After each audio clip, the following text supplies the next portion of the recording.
غم کی زندگی میں سب سے بڑی اہمیت یہ ہے کہ غم دل کو بہت نرم کر دیتا ہے۔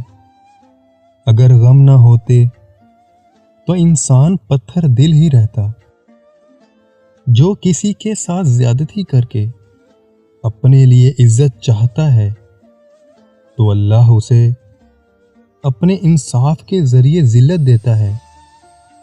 لوگوں کے بدلے ہوئے مزاج ہی تو ہمیں انسان بناتے ہیں، ورنہ تو ہم سمجھ ہی نہ پائیں کہ زندگی کتنی مشکل ہے۔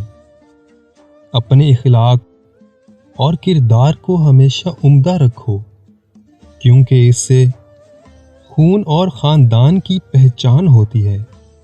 عزت نفس بہت قیمتی چیز ہے، کوئی ہاتھ چھڑانا چاہے تو چھوڑ دیا کرو۔